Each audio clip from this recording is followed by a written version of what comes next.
Hey guys, welcome back to the channel. So this week I told you we had some big news, and we do. We've got some really big news. But let me kind of explain how we got here. From the thumbnail, you can probably figure out real quick what machine I just picked up. That's right, I found a TRX 1986 TRX 250R. I gotta tell you, I really didn't think I was going to come across one, especially one as nice as this. I'll do a walk around at the end of this video. But I thought it'd be an opportunity to kind of talk about my personal list, and I know a lot of y'all have lists or maybe machines you dream of or always kind of keep an eye out for. And you know, that's kind of part of the hobby of collecting and even just riding. You know, we start with slower machines, we start with cheaper machines, we kind of work our way up until what feels comfortable or what we like the most. And I'm no different. I started out just like that. My first machine was the 250SX. It was the very first one I ran across. It was, the price was right, and so I picked it up. I still have it today. It really wasn't on my list per se. My list goes back to when I was a kid, just like most of y'all, growing up in the 80s. You know, we saw machines in the magazines. You know, Dirt Wheels magazine was really big, and you know, everybody looked at that. You know, somebody'd bring one to school and you were like, man, I want one of those. And thinking back to what I wanted to have as a kid, and then as I got older into my teens, those were the machines that I always had a fondness for. No experience with any of them really, but it was just kind of the opportunity. If it presented itself, I was going to try to obtain, you know, certain machines. And so that's where kind of my list comes from. It's not the most performance machine. It's not about having all of these machines at one time. It's just about the experience. It's about having the machine, obtaining it, getting a good deal on it, maybe fixing it, and then enjoying it for a period of time. Number one, if you're going to get into three-wheelers, you got to have a Big Red. And for me, the 84 Big Red was always probably the one. That's the first one I remember as a kid seeing. That tank to me is iconic. It's a simple, you know, three-color tank, but that graphic, that tank, it's not fast, it's not comfortable, but it really had a lot of technology in it. Electric start, reverse, shaft driven. It had its problems. That front end is awful on the 84, but that's beside the point. The 84 200ES Big Red. Now, if you like that one, then you're really gonna like the next one, which would just follow up the following year in 85. A 250 ES Big Red, and really that's probably the grandfather of all modern ATVs. And this is, again, just my opinion. Things that you have the shaft drive, electric start, and reverse is standard. It's the layout of the machine is standardized. Going forward, you can take an 85 all the way up to a 2023, and you'll find the controls are in the same place, the same features are there. It's still electric. You know, they've added fuel injection, but it's still electric start, still has reverse. Those features really made that machine what it was. And it's really, you know, all of modern ATVs owe their heritage back to really that machine, the 85 250 ES Big Red. It's still probably the most common CC displacement. The 250 class is really the entry level for adults.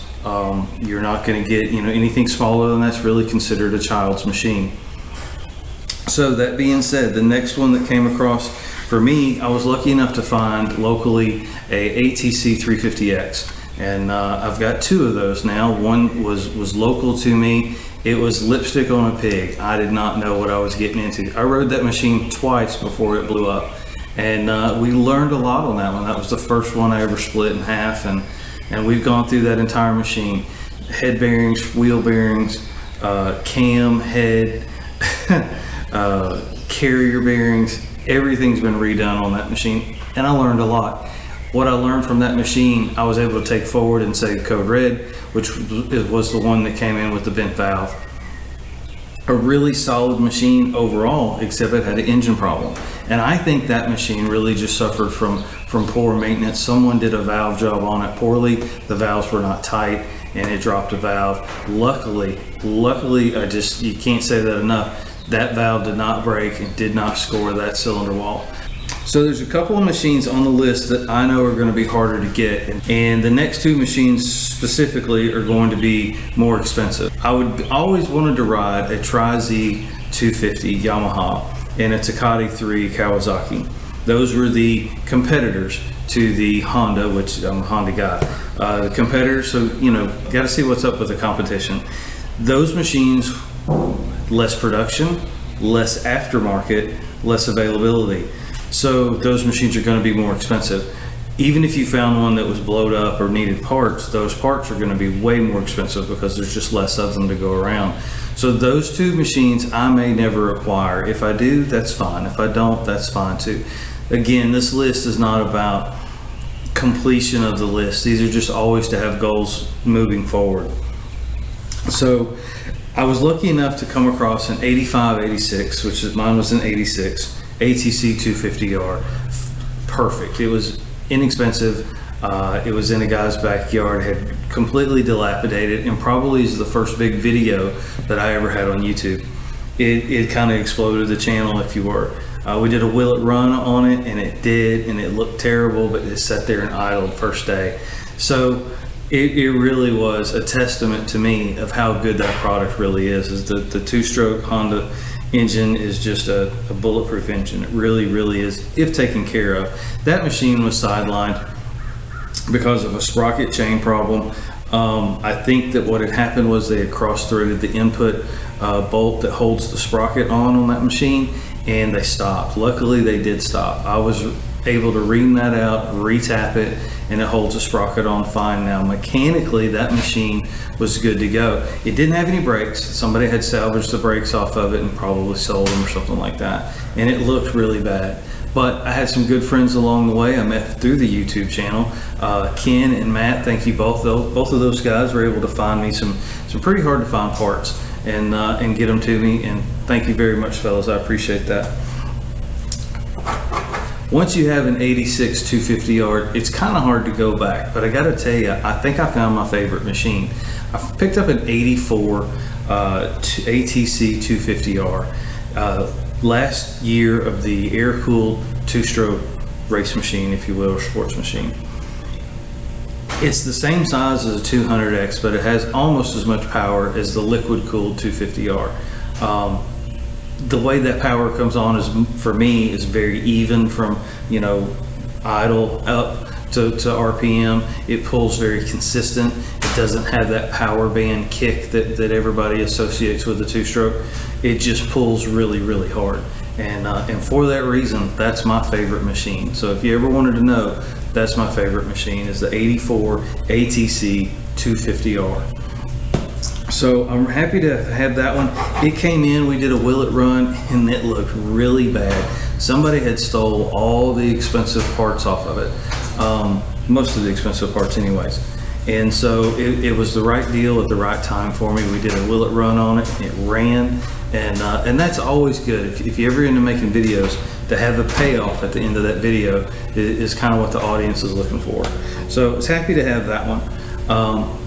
As a kid growing up, there was a Suzuki dealership and in the little town that I grew up in, and they pushed out the LT 250R. They're just the four-wheeled version. They came out in '85, and so Suzuki was on the forefront of the four-wheeler, so I got to give them credit for that. That particular four-wheeler is very heavy, but it is two-stroke. It was what I grew up around, never owning one, always wanting one. I found the opportunity to pick one up relatively inexpensive, and I'm happy to have it. We've got the motor tore down right now, going through it. That should be back up and running in the next couple of weeks. I hope. That's kind of a longer term project for me. I really want to see that one back in its yellow and blue colors. That's just the way I remember it, and so that's kind of what I'm shooting for on that machine. But that ran from 85 to 91. I didn't even know they ran that long. So there's two other machines on this list that are just opportunity machines, really. Just, you know, I'd like to have the opportunity to have them. It's not necessarily practical or anything like that, but I'd like to find an 85, 86 liquid cooled CR 250R. That's on a bucket list for me for sure. It's a dirt bike, it's motocross. I used to ride dirt bike for a while. I rode a Kawasaki KX 250, which was just an amazing machine. If you have the opportunity to ride one, I highly recommend it. And the other one is kind of a childhood memory. And so that goes back to a Z50, which is a little kid's machine. It's got the yellow side number plate on it. And they're just a cool looking little bike. It's just something that you would probably put on the shelf. You know, I'm way too big to ride it, but that's on my list, and for that reason. And there's one other machine that I hadn't talked about, and it's the last machine on the list. And I really, you know, y'all know me. I have to find the machines that have to be inexpensive. They have to be relatively close to me. And those two things, those stars don't always line up. But in this case, they did. I had a gentleman reach out to me, and he had this machine over my right shoulder. And as nice as it looks, it does. It's a nice build. It was built back in 2017, and it changed hands several times. Each time it got a little worse. I've been able to source photos of it when it was originally built, and I've kind of watched it deteriorate. It looks great at 20 feet, don't get me wrong, and I'm happy to have it, but it's blowed up. The piston's sitting over in a box. There's another cylinder sitting in a box, and there's some important parts that are in the box. And so that's going to be my big project for 2023. I want to ride that. That to me, if I think of three-wheelers and ATVs of the 80s, you couldn't get any faster, sportier, nicer, better, whatever adjective you want to use, than the TRX. Have I ever ridden one? Nope. Or could they be terrible to ride? They could be. I don't know. But for such a short run, that machine right there has a cult following like nothing else really, other than probably the three-wheeled brother to it. Let's see what I got. I got a 1986 TRX 250R show bike. I really would have never dreamed of owning anything like this. This is really not me. Y'all know I'm pretty much get it, run, and leave it alone. This is far beyond that. This is a show bike. It was really a ton of money has been dumped into it. I know it's at least been 4 owners since it was built. And I think somebody kept it outside. Looking back at the photos that I got from various owners, the orange has faded. The graphics have faded. I think they've left it outside. This is a second set of plastics, which is pretty interesting. I'm going to show some photos of this machine since inception, which is this machine was built in 2017. That's when it was last registered. And it shows a lot of wear and tear, but it's still a TRX 250R. I never would have dreamed I would have been able to find one. It's been frame off, as you can tell. The frame has been painted. I don't know if that's powder coat or paint. It actually videos very well. It's a little faded in person. These are not original plastics, as you can tell. They're not exactly right. This should have been a separate nose piece here, and then you had a left and right front fender. This is a one-piece aftermarket. I do not know the manufacturer of it, but this has actually been changed out. You're going to look real close at the pictures where it still had the original plastics on it. It has been worked and worked and worked and worked. It really is a lot of bike. It's a lot more machine than I would have ever built. But like all the machines that I buy, it's busted. It's blowed up. So story goes on it. The last owner, the gentleman I bought it from, got the machine, got it up and running. They did a top end, they did a crank, bearings, and a hot rod rods, the whole kit. You can find those on eBay. They're not cheap. They're about $600. And he's gone through it. And so he did a top end. You got some V-Force 3 reeds in there. Looks like a factory choke, key and carburetor. Yeah, key and carburetor. Case saver. The case looks good. All in all, it looks pretty complete. It looks like you could just kick it and go. But I'm just excited as I can be. This is coming off. I'm not a college football fan at all. The graphics are going to come off. I don't know. I may swap out the plastics. This is one of those machines that I am going to put some money into, and that's okay. It's a list machine. It's a bucket list. This is this is not what you want to see, but it's part of it. This is what makes it affordable. We do have a nice extra seat cover. Looks like an OE seat cover in red. It doesn't really match, but we're going to work on that. We've got a head in here. We're pretty much starting from scratch. We've got a aftermarket Chinese carburetor. We've got a cool head here. So apparently they've done some work in the past. Gear shifter is here, and so is the kicker. That's it. It's going to be a project. It's going to be a big project. It's going to be probably my major project this year. And honestly, I couldn't think of a better machine to have for a project like that.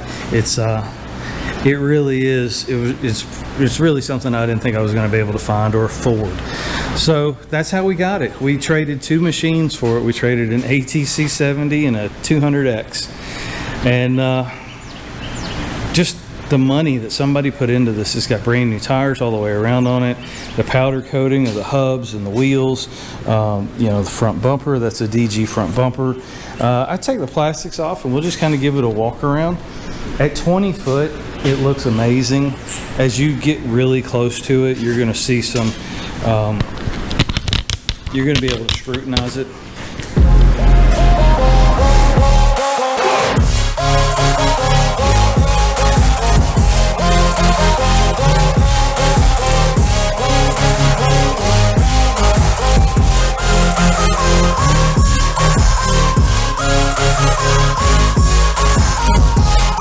So it has an original red tank, and then you've got this blue tank cover.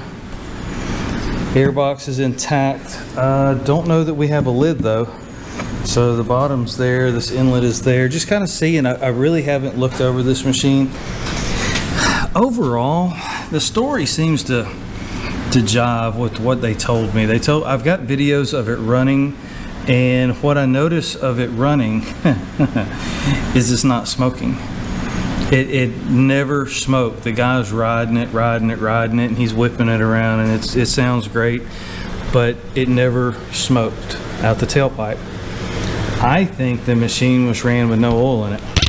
That's going to be my guess, that it was ran hot, and it was ran lean, and that's what killed it. And if it is, then we're looking at a top end, hopefully. As you see, it is an 86. So, but the case looks good. Here's your case. You know, we'll figure it out. We will figure it out. I like the Nerf bars. Nice.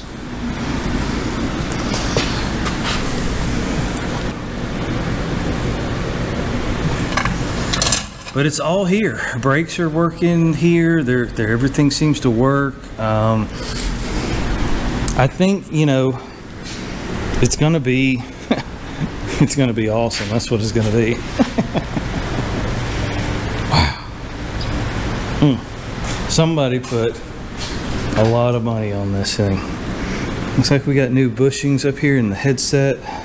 Renthal bars. This twist grip though, we're gonna have to get rid of that.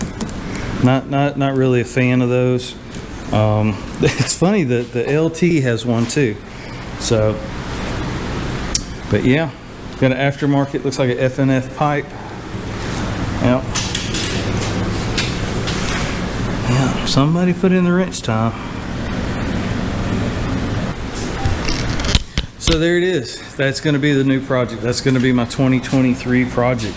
I'm excited about it. I'd really like to get started on it now, but I got to see that that LT 250R through first. But there's a teaser. That's what's coming up. I can't wait to hear it run. And it really kind of caps off my list. It's not so much having them, it's the experience of being on them or having them even for a little while. That's really what it comes down for me. I want to ride it. Who knows, I might not like it. No, that's not going to happen. One more thing, best comment in the end of May, I'm going to send you one of Sammy's flags. Flag Express, it's the flags I have hanging up in the shop. You've seen them, they've been here for years actually. Sammy was one of the first people to actually kind of sponsor a video, if you will. And so we're going to give away 2 flags at the end of May. One is going to go to a member, so if you have a paid subscription to the channel, thank you so much for that. I'm going to kind of pay you back a little bit. One of y'all is going to get a free flag, and also someone with the best comment. You don't have to be a member, but if you've got a good funny little comment or something you want to put down in the comments, please do that. Put a joke down there. Make sure it's family friendly, please. But yeah, 2 flags coming up next week. I think at the end of the month we'll be giving those away, so look forward to that. We'll do kind of a live event, and if y'all want to do some questions and answers, we can do that too. So y'all have a great day. Thanks again for watching. I appreciate it.